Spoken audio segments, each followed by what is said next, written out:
औज़ुबिल्लाहि बिस्मिल्लाहिर्रहमानिर्रहीम। Today our topic is hot work permit.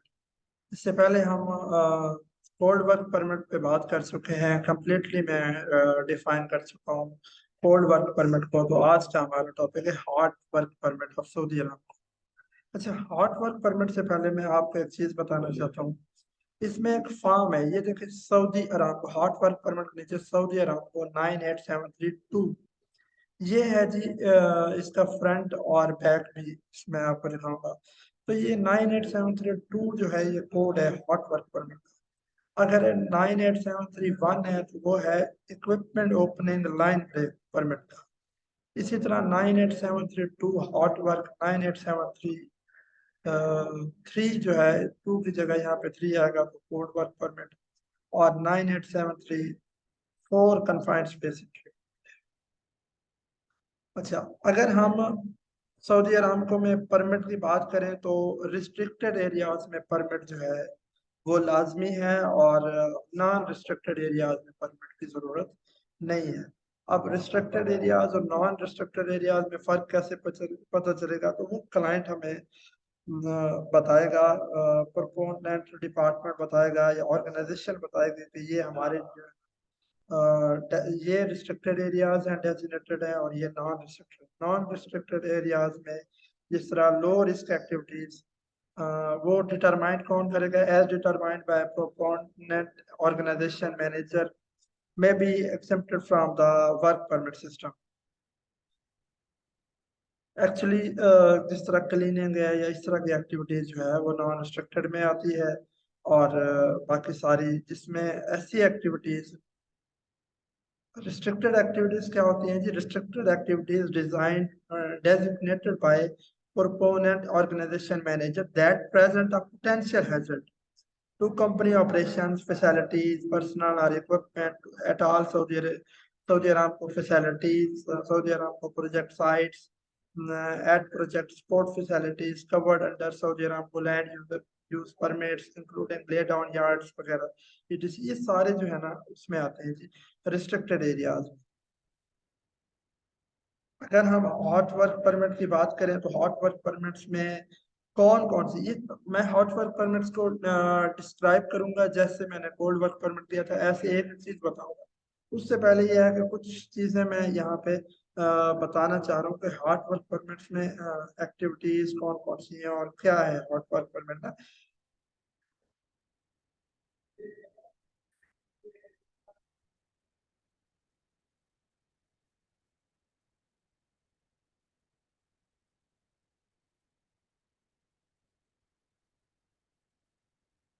अगर आप इसकी बात करें हॉट वर्क परमिट में सेक्शन देखें, सेक्शन वन में है जी वर्क वर्क डिस्क्रिप्शन।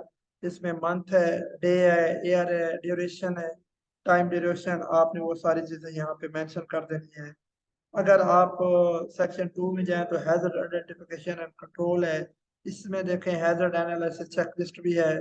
ये परमिट नंबर है यहाँ पे मेंशन है ऊपर, सऊदी अरामको का थंब लगा हुआ है, लोगो लगा हुआ है।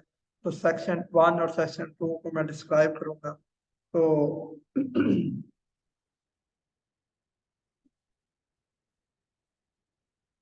इसके अलावा देखें, अगर हम बात करें सेक्शन वन में ABCD, ए में क्या है? Identify plant facility area. आपने एरिया मेंशन करना है यहाँ पे, आप कौन से एरिया में काम कर रहे हैं। एग्जैक्ट वर्क लोकेशन मेंशन करेंगे, work to be done, activities क्या हो रही है वो लिखेंगे, equipment to be used at the site, equipment कौन से यूज होंगे वो आप मेंशन करेंगे। सेक्शन टू है hazard identification and control. Hazard identification and control की अगर बात करें तो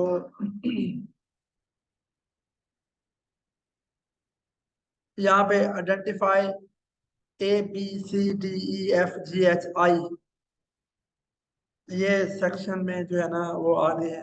अगर एक ही बात करें, identify and attach any supplementary forms required to perform control the work.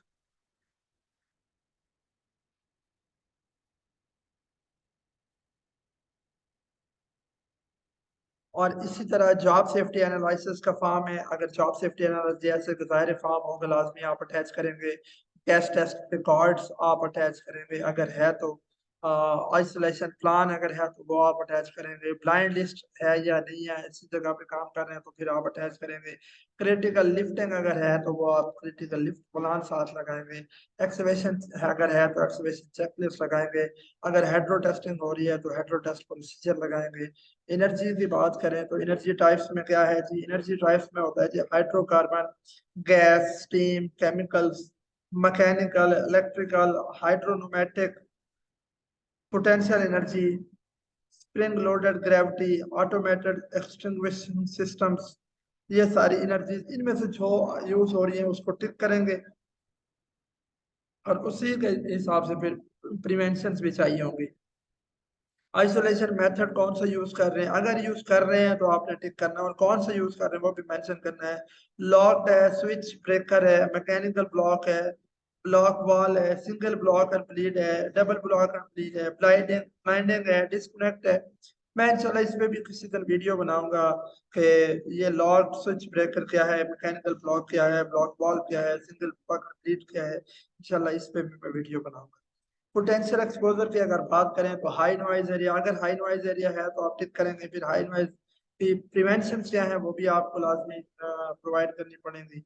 Hydrogen sulphide H2S अगर है तो आप उसको टिक करेंगे, अगर टिक करेंगे तो उसकी प्रिवेंशन भी आपको, उसके लिए आपको H2S मॉनिटर देना पड़ेगा। हाई नॉइज एरिया है तो उसके लिए आपको एयर मफ या एयर प्लग देने पड़ेंगे। Flammable liquid gases, hazardous toxic materials, radio active material है या नहीं है, टेम्परेचर कितना है, हाई प्रेशर प्रेशर है तो जिस तरह हाइड्रोजेटिंग में हाई प्रेशर एक हैजर्ड होता है तो आपने फिर हाई प्रेशर को मेंशन करना होता है। अगर जिस तरह आपने ऊपर हैजर्ड मेंशन किया उस हिसाब से आपको प्रोटेक्टिव इक्विपमेंट मेंशन करने हैं। प्रोटेक्टिव इक्विपमेंट में क्या है जी, पर्सनल H2S मॉनिटर है,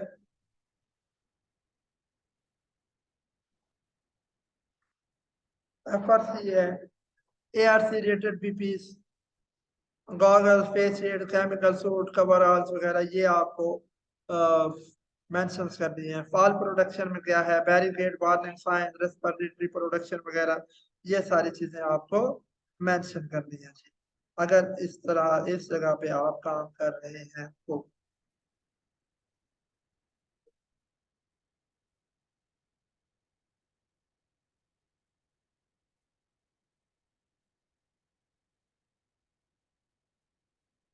उसके बाद है जी fire production methods. Fire production में आप फायर एक्सटिंग्विशर यूज करते हो, फायर मॉनिटर यूज करते हो, और एरिया वेटेड यूज करते हो, फायर बैरियर्स यूज करते हो, आप उस हिसाब से आपको प्रिकॉशंस फिर लेनी पड़ेगी। उसके बाद है जी cover water seal all sewers within 23 metre 70 feet of the hot work area. मैं आपको बताऊं कि जब आप लाइव प्लांट एरिया में होते हैं तो फिर वहां पे कुछ सीवर्स गुजर रहे होते हैं, कुछ वाटर लाइंस गुजर रही होती हैं, कुछ जो है ऐसी चीजें होती हैं जो आपको फिर वहां पे कवर्ड करनी पड़ती हैं। तो वो जो कवर एरिया नहीं होता तो 23 मीटर 75 फीट एरिया तक आपको देखना पड़ता है। राउंड अबाउट 75 एरिया में उसका आप रेडियस में चेक कर लेते हैं, कहीं पे कोई सीवर्स गुजर रहा है और वो ओपन है तो आप उसको कवर लाजमी करते हैं। उसके बाद जिस स्टैंड में मैन नीड है, अगर स्टैंड बाय मैन की तो अगर कन्फाइंड स्पेस एक्टिविटी होगी तो स्टैंड बाय मैन चाहिए होगा। अगर जिस तरह के कन्फाइंड स्पेस के अंदर आप हॉट वर्क कर रहे हैं तो फिर स्टैंड बाय मैन चाहिए होगा। अगर है तो फिर उसका बैज नंबर लिखेंगे। फायर वॉच हार्ड जॉब होगा तो फायर वॉच की नीड तो लाजमी होगी, फिर आप उसका बैज नंबर मेंशन करेंगे। ये मेंशन भी एक चीज हुई पड़ी है। इस तरह list any additional safety precautions, अगर एडिशनल सेफ्टी प्रिकॉशंस होंगी तो उसकी भी आपको लिस्ट देनी पड़ेगी। अगर सेक्शन 3 की बात करें तो गैस टेस्टिंग मॉनिटरिंग है। गैस टेस्टिंग मॉनिटरिंग में आपने लिखना है कि एल कितना है, H2S कितना है, O2 अपना ऑक्सीजन कितना है, CO कार्बन मोनोऑक्साइड कितना है, अदर गैसेस हैं या नहीं है, अगर है तो लिखेंगे मेंशन करेंगे, बैज नंबर और सिग्नेचर कर देंगे। इस तरह सेक्शन 4 परमिट ऑथराइजेशन और क्लोजर में अगर हम जाए तो फिर ये additional approvals and counter signature for GI 2.100 or local instructions, permit, authorization और closure।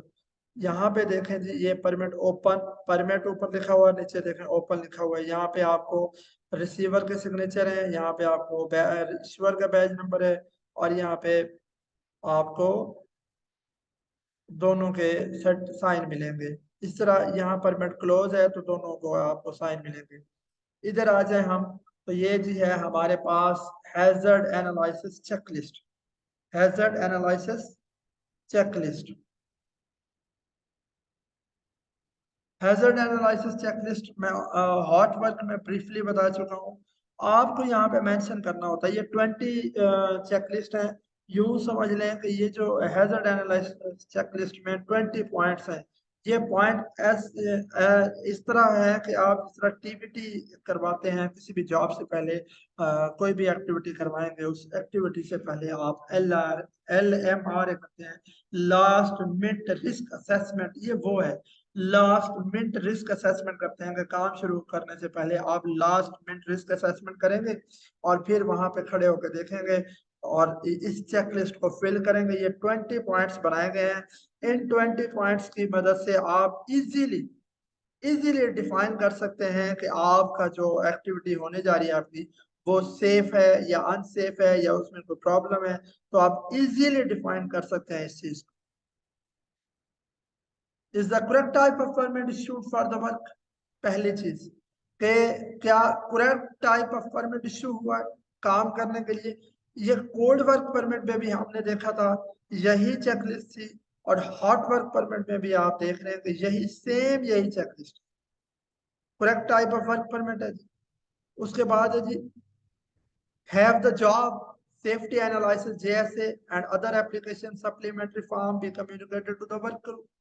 अगर कोई JSA या दूसरे फॉर्म्स है, जिस एक्टिवेशन है या कोई भी फॉर्म है, क्या वो वर्क ग्रुप को कम्युनिकेट किया गया है या नहीं किया गया। अगर वर्क ग्रुप को कम्युनिकेट किया गया है तो आपने टिक करना है, वरना आपको अगर NA है तो आप NA करेंगे। जाहिर है आपको वर्क ग्रुप को नहीं कम्युनिकेट किया तो यहाँ पे आप टिक करने से पहले वर्क ग्रुप को कम्युनिकेट करेंगे। यहाँ चीज कम्युनिकेट कर लिया है, जैसे अटैच कर लिया, कम्युनिकेट किया गया। इसी तरह और slip and trip hazard control आप देखेंगे, इससे पहले सॉरी, और weather conditions, wind speed, rain, fog, heat, lighting acceptable to form the work, perform the work. देखिए आपने, ये वो चीजें हैं जो आपको याद दहानी करा देती हैं। अगर बाय मिस्टेक आप आते हैं, परमिट लिया और काम शुरू करवा देते हैं, तो काम शुरू करने से पहले आपको हर रोज कहा जाता है कि LMR लास्ट रिस्क असेसमेंट करो, लेकिन आप लिस्ट रिस्क असेसमेंट नहीं करते, तो ये वो पार्ट है कि इसके बगैर आपका परमिट भी इशू नहीं होता, क्योंकि आपके नीचे है इश्यूअर और रिसीवर, कोई एक बंदा काउंटर सिग्नेचर करेगा। जब ये चेकलिस्ट फिल नहीं करेंगे तब तक आपका परमिट कंप्लीट नहीं होता, और ये चेकलिस्ट जब फिल करेंगे तो आपको याद दहानी हो जाएगी, रिमाइंड हो जाएगी क्या वही परमिट है ना, जैसा मैं काम कर रहा हूँ वही सेम वही परमिट है ना। लिफ्टिंग का काम करना है तो क्या लिफ्टिंग का परमिट है, वेल्डिंग करनी है तो क्या वेल्डिंग का परमिट है, करेक्ट टाइप ऑफ परमिट। इसी तरह जॉब सेफ्टी एनालिसिस है, अगर जैसे है सही जैसे है, तो क्या मैंने वर्कर को कम्युनिकेट किया, अगर नहीं किया तो फिर लाजमी मैंने करना है। इसी तरह क्या लिफ्टिंग हो रही है और wind speed 32 kilometre per hour, एक लिमिट है सऊदी अरामको में, लेकिन हम उससे विंड स्पीड हाई है, हाई विंड स्पीड में जब हम इस तरह का काम करने लगेंगे तो हम आगे ये देखेंगे रेन है, फॉग है, लाइटिंग प्रॉपर नहीं है, तो हम इस चीज को कंट्रोल करेंगे फौरी। स्लिप ट्रिप हैजर्ड कंट्रोल है तो ठीक है, यस करेंगे, अदरवाइज नहीं है तो हम फौरन स्लिप ट्रिप हैजर्ड को कंट्रोल करेंगे और फिर यस करेंगे। इस तरह does the work crew have the correct tools equipment for the job, जो जॉब हो रही है उसके लिहाज से करेक्ट टूल्स हैं, इक्विपमेंट्स हैं, और वो गुड कंडीशन में भी है। तो ये चीजें हम जो है वो टिक करेंगे। अगर नहीं होगा करेक्ट टूल्स तो हम उसको करेक्ट पहले चीज प्रोवाइड करवाएंगे, फिर वर्क कर सकेंगे, काम करो। गुड कंडीशन में होगी तो ठीक है, अगर अदरवाइज हम गुड कंडीशन में प्रोवाइड करवाएंगे और फिर कहेंगे आप काम करो। इसी तरह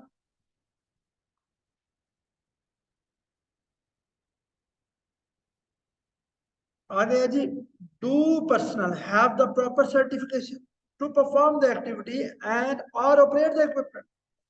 क्या जो पर्सनल है उनके पास सर्टिफिकेशन है, अगर है सर्टिफिकेशन तो ठीक है, गुड है।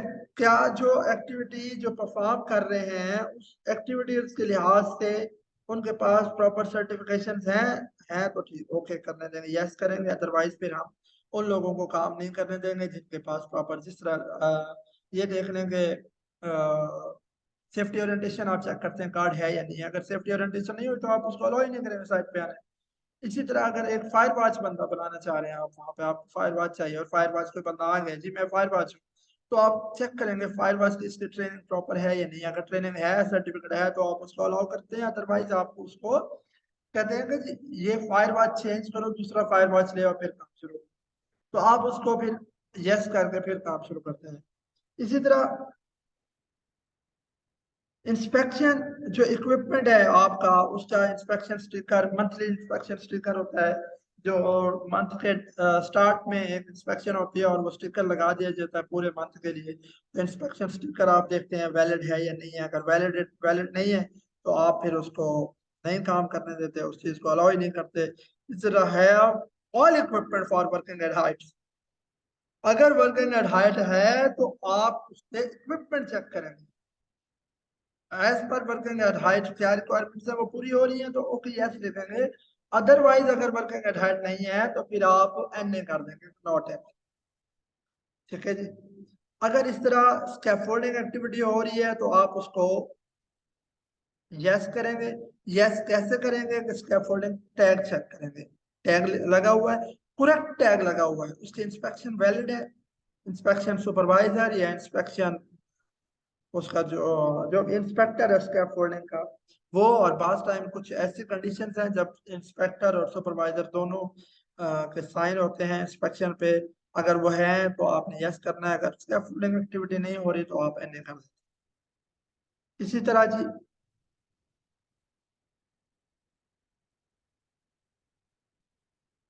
has the potential for contact with sharp object, rotating equip, hard cold surfaces or live electrically electricity been eliminated. अगर है इलेक्ट्रिसिटी लाइव और इस तरह की एक्टिविटीज है तो आप एन यस करोगे उसको प्रॉपर करने के बाद, अदरवाइज आप उसे एन ए कर देते हैं। इस तरह is the system equipment properly isolated and locked out, system properly isolated और लॉक्ड आउट है तो आप उसको ओके करते हो, अदरवाइज आप उसको एन ए कर देते हो अगर जरूरत नहीं है।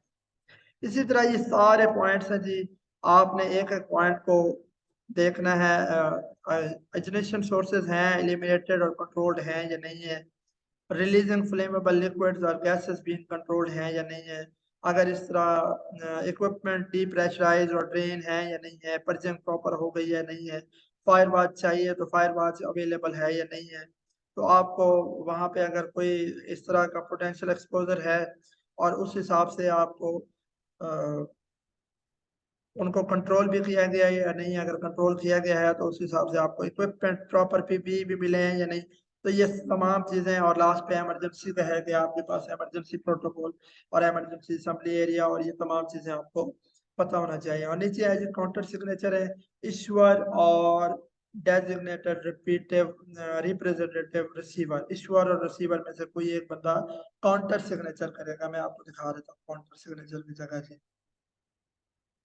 ये ये वो स्पेस है जहाँ पे सिग्नेचर्स, ईश्वर और डेजिग्नेटेड रिप्रेजेंटेटिव रिसीवर, ये काउंटर सिग्नेचर्स हैं जहाँ पे आपने साइन करने हैं।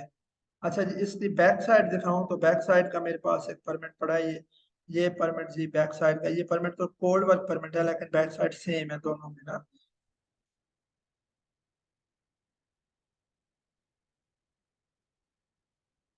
सिग्नेचर्स, काउंटर सिग्नेचर होने हैं, रिन्यूअल सिग्नेचर होने हैं, क्या क्या कैटेगरीज हैं, वो तमाम शराइत वो मेंशंस हैं जो आपको अगर आगे परमिट फिल करते हुए, परमिट देते हुए या इश्यूअर को प्रॉब्लम हो या रिसीवर को प्रॉब्लम हो तो वो पीछे देख के भी फिल कर सकता है। बहुत सारी चीजें यहाँ पे गाइडेंस दी हुई है कि आपको क्या क्या करना है, उस गाइडेंस को पढ़ते हुए आप कर सकते हैं इजीली। अब अगर इसमें गाइडेंस में जाए हम तो द इश्यूर सिग्नेचर की बात करें, the issuer and receiver complete and sign the front of the permit section 4 once the hazard analysis has been completed, all specified has controlled are in place, required gas test records, supplemental forms attached, additional signature is required for extended permits, or when gas tests are at levels indicated in the gas test information table. अगर ये gas test information table है, अगर इस as per उसके है, तो फिर अगर हैजर्ड एनालिसिस चेकलिस्ट फिल भी हो गई है, तो फिर जाके आप सेक्शन 4 पे परमिट इश्यू करेंगे, साइन करेंगे दोनों लोग। सेक्शन 4 पे, सेक्शन 4 ये हैजर्ड एनालिसिस चेकलिस्ट पे कंप्लीट होने के बाद सेक्शन 4 पे साइन होते हैं, अदरवाइज इससे पहले नहीं होते। अच्छा,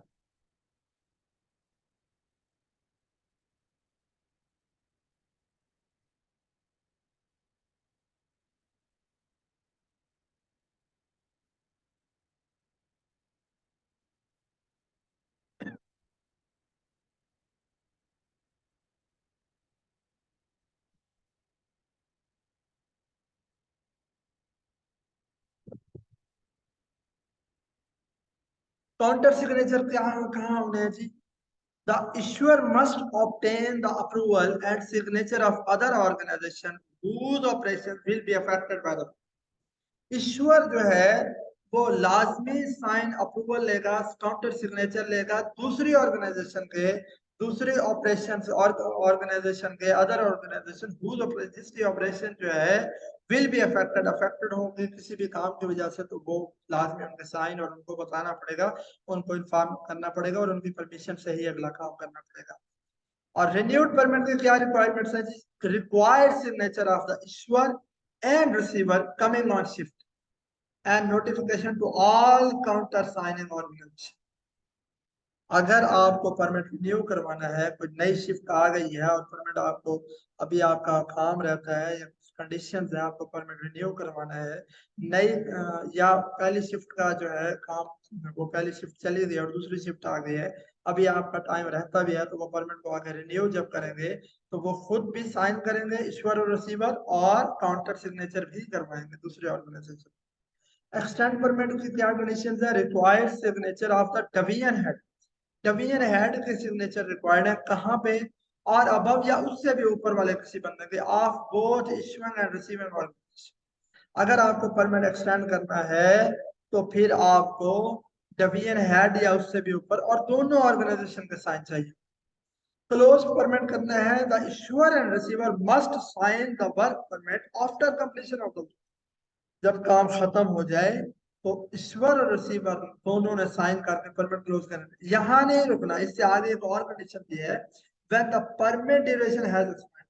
कभी ऐसा होता है कि आपका काम इतना लंबा होता है वो 8 दिन भी खत्म नहीं होता, तो वहां आपने देखना है कि सुबह 8 बजे परमिट इशू हुआ, शाम 4 बजे में परमिट का टाइम खत्म हो गया, परमिट एक्सपायर हुआ, तो परमिट आपको क्लोज करवाना है। इसी तरह for additional information on Saudi Aramco work permit system, refer to GI 2.100। ये GI किस चीज की है? वर्क परमिट सिस्टम की GI है। एडिशनल इंफॉर्मेशन चाहिए तो आप GI 2.100 में जाके ले सकते हैं। गैस टेस्ट इंफॉर्मेशन टेबल क्या कह रहा है? गैस टेस्ट इंफॉर्मेशन टेबल कह रहा है कंबस्टिबल गैसेस वेपर्स, LEL की बात हो रही है। Any reading above 0% LEL, no hot work allowed, hot work allowed नहीं है। 5% LEL टू 10% LEL, जब 5% LEL से 10% LEL हो, breathing purchase must be use, आप स्टाबा यूज करते हैं, सेल्फ कंटेंट ब्रीथिंग परचेस। और जब 10% LEL से अबव हो तो नो वर्क, ना कन्फाइंड स्पेस एंट्री आपको अलाउड है, ना ही आपको कोई काम अलाउड है। इसी तरह हाइड्रोजन सल्फाइड H2S की बात होती है, 10 ppm और above breathing purchase must be use, CABA आपने यूज करना है या साबा यूज करना है। उसके बाद 10 ppm से 100 ppm, 10 ppm to 100 ppm, division head must sign the permit. यहाँ पे आपको डिवीजन हेड का साइन चाहिए। और 100 ppm और अबव H2S की बात करें, 100 ppm से जब जाएगा, क्योंकि 100 ppm पे आइडियल H हो जाता है, immediately dangerous to life and health. इसी तरह जब 100 ppm से अबव जाता है, नो वर्क और कन्फाइंड स्पेस एंट्री अलाउड। अगर ऑक्सीजन की बात करें तो ऑक्सीजन में लिमिट देखी जाती है कि सबसे कम वैल्यू क्या है, सबसे ज्यादा क्या है। अब लिमिट क्या है? 20% से 23.5%। 20% से अगर बिलो होगी तो सफोकेशन, सफोकेशन होके दम घुट के डेथ हो सकती है। तो आप बिलो देन लेस देन 20% जाएंगे तो breathing purchase must be used and the VN head must sign the डबीन हेड के साइन भी चाहिए होंगे, ब्रीथिंग परचेस भी यूज करना होगा। और अगर अबव 23.5 चले जाए तो no hot work, no work allowed, आपको काम अलाउड नहीं है। इवन के अबव 23 पॉइंट चले जाएंगे तो फिर तो ब्लास्ट हो जाएंगे, फायर हो जाएंगे, धमाके होंगे, तो फिर वो काम तो वैसे नहीं हो सकता उस कंडीशन। आप देखेंगे कभी कभी तेज आंधी आ जाती है तो वो 21% पे भी हम नहीं पहुंच रहे होते, तो तेज आंधी होती है, तो फिर जब उससे भी ऊपर चली जाए तो फिर 21 पॉइंट कुछ और इस तरह 22 पॉइंट कुछ और 23 पॉइंट कुछ पे जाएगी तो फिर तो वैसे बहुत बड़ी प्रॉब्लम है। कार्बन मोनोऑक्साइड की बात करें 35 ppm टू 1000 ppm, आपने 1000 ppm तक ब्रीथिंग परचेस मस्ट भी यूज करना है। और अगर 1000 ppm अबव है तो फिर कन्फाइंड स्पेस एंट्री अलाउड नहीं है। इसी तरह इमरजेंसी नंबर है, in case of emergency stop work, remain calm, do not panic, move to safe area, dial 991, initiate response action plan. आपको हेड काउंटिंग करनी है, असेंबली पॉइंट पे आपको स्टे रहना है, वहां रुकना है जब तक आपको नेक्स्ट लाहे अमल ना बताया जाए। अगर कोई आपका हेड काउंटिंग में पता चले कोई बंदा मिस है तो आपने ईआरटी टीम को इन्फॉर्म करना है कि हमारा फला दोस्त फला बंदा मिस है। और इस तरह स्टॉप वर्क अथॉरिटी क्या है, किसके पास है, if it is unsafe stop work. अगर आप अनसेफ वर्क देखें, कभी भी अनसेफ कंडीशन देखें, अनसेफ एक्ट देखें, आप फौरी तौर पर उससे क्या करें, and up and report it to your supervisor. You have empowered. You are empowered to stop work immediately if you observe an unsafe job. अगर आपने अनसेफ जॉब देखी तो यू आर एम्पावर्ड, आपके पास कंप्लीटली पावर है, आप stop immediately फॉरन stop करो। Job that has the potential to injure person, और कुछ ऐसी अनसेफ जॉब हो जिसमें आपको लगे कि इंजर पर्सन पोटेंशियल है, कि जख्मी होने की मुमकिन असलात, जख्मी हो सकता है बंदा, इक्विपमेंट डैमेज हो सकते हैं या एनवायरनमेंट को नुकसान पहुंच सकता है। Immediately report to your concern, जो भी कंसर्न डिपार्टमेंट है उसको रिपोर्ट करनी है immediately to the individual involved as well as to the supervisor person. ठीक है जी, ये है हमारा बैक बैक हिस्सा, और हमने फ्रंट हिस्से को भी पहले डिस्कस किया। आप लोगों का किसी भी किस्म का कोई भी क्वेश्चन हो तो आप मुझसे कर सकते हैं, हॉट वर्क परमिट के लिहाज से, कोल्ड वर्क परमिट के लिहाज से। और नेक्स्ट दो जो परमिट्स हैं वो भी मैं इंशाल्लाह डिस्क्राइब करूंगा, बताऊंगा, एक एक चीज एक एक पॉइंट उनका बताऊंगा और जल्दी बताऊंगा। अगर मैं रिस्ट्रिक्टेड एरिया की बात करूं, an area that has been designated by proponent organization manager as requiring the work permit system. These includes all areas where hydrocarbon, flammable liquids or gases or toxic agents are handled, stored, piped or processed in bulk quantities. ये तमाम चीजें जो है हमारे उसमें आती हैं restricted areas में। इसी तरह अगर कोई भी आपको कोई और क्वेश्चन करना हो मुझसे तो आप कर सकते हैं। अगर फायर वॉच की बात कर रहा था मैं, अगर फायर वॉच इसमें हार्ड जॉब में जब फायर वॉच चाहिए होगा, वेल्डिंग कटिंग ग्राइंडिंग हो रही है या कोई हार्ड जॉब हो रही है, इस तरह की कोई ऐसी एक्टिविटी जिसमें फायर वॉच मौजूद हो, वेल्डिंग कटिंग ग्राइंडिंग, सारे लोग चले जाएंगे फायर वॉच को फिर भी एक्टिविटी पे रहना है। कितनी देर रहना है एक्टिविटी पे फायर वॉच को, फायर वॉच को उस एक्टिविटी पे सबके चले जाने के बाद 30 मिनट रहना है, जब तक वो इक्विपमेंट कोल्ड नहीं हो जाता, ठंडा नहीं हो जाता। जब तक वहां पे आग लगने के चांसेस हैं फायर वॉच वहां से नहीं जा सकता दूसरी जगह। ठीक है, तो ये चीज है कि हमने इंतजार करना है, देखना है। फायर वॉच वहाँ 30 मिनट रहेगा, ये क्वेश्चन पेपर में भी क्वेश्चन आ सकता है, इंटरव्यू में भी क्वेश्चन पूछा जाता है कि फायर वॉच को कितनी देर वहाँ हार्ड जॉब की सूरत में रहना चाहिए, तो जाहिर है फायर वॉच को वहाँ पे रहना पड़ेगा 30 मिनट। यहाँ पे आपने देखा hot work is not permitted if the atmosphere is above 0% alien. even work is not permitted if the atmosphere has an oxygen concentration above 23.5. Oxygen की बात करें अगर हम, work is not permitted in areas where the atmosphere is at or above 10% alien, or hydrogen sulfide H2S concentration is at or above 100 parts per million ppm. ppm बोलते हैं parts per million.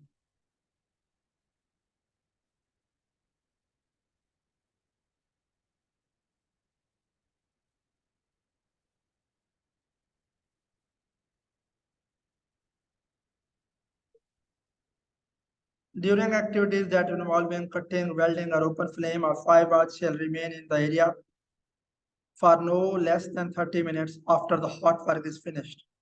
Hot work finish के बाद आपको 30 minutes remain रहना पड़ेगा. और एक point हमने एक और डिस्कस किया था, वो कौन सा था? 23 मीटर 75 फीट आपको क्या करना है in hydrocarbon facilities all sewers within 23 metre 75 feet of all ignition sources must be covered. Sewers हैं, वेपर्स हैं, गैसेस हैं या कोई भी, all ignition sources must be covered. Water seal to prevent escape of flammable combustible vapors, gases, sewers, etc. ये आपको cover करने पड़ेंगे.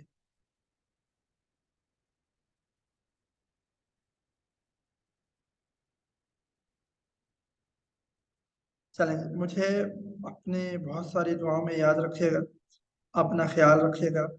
अल्लाह ने देवान. और इंशाल्लाह कल मिलेंगे एक और परमिट को लेकर. अभी हम कन्फाइंड स्पेस को डिस्कस करेंगे और लाइन ब्रेक को डिस्कस करेंगे. Equipment opening, line break, permit हम इंशाल्लाह डिस्कस करेंगे नेक्स्ट लेक्चर में. अल्लाह हाफिज.